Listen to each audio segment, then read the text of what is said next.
Even though others claim that mesh gets eventually softened over time, when I perform revision operation, I won't use mesh. Even though mesh eventually gets absorbed, usage of mesh will still initially result stiffness on the nose. I'll explain to you reason why. Sphinx, for example, which are known as the guardians of pyramids, are preserved pretty well, although the tip of the nose and a portion of its philtrum are damaged. In fact, not just the sphinx, the tip of the nose is the part where it gets damaged first for the most of the sculptures. Torrerebang, which is designed to have flatter nose, is relatively damaged less, but for the most of the sculptures, the tip of nose is the region where it gets damaged first.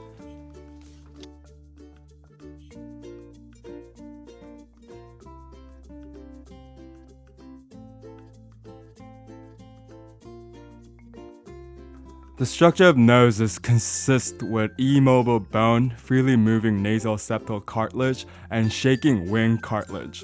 Therefore, the top part of the nose is hard because there's where unmoving bone is at, and the bottom part of the nose is soft because that's where elastic cartilages are located.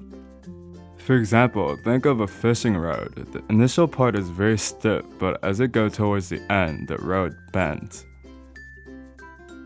If you press your nose with your finger like this, the shape changes, and as soon as you take off your finger, the shape comes back. Because of this elasticity, human nose recovers pretty well from outer forces.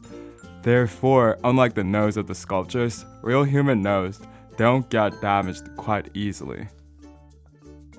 However, if you get a surgery on the tip of the nose using hard materials such as mesh or allogenic coastal cartilage, even though it can result higher and sharper nose, the elasticity of tip of the nose get lost and make the nose much more vulnerable to outer forces. In fact, the tip of the nose is not a bone. It is actually consists with cartilage, which is much more softer and elastic. Tip of nose is always supposed to be moving. It must have enough elasticity in order to protect the nose from injuries. Materials which reduce the elasticity of nose, such as hard bones or artificial substances, are not suitable materials for nose tip surgery. Therefore, in order to maintain elasticity, nose revision operation should use materials from patient's own tissue, such as cartilage and autologous dermis.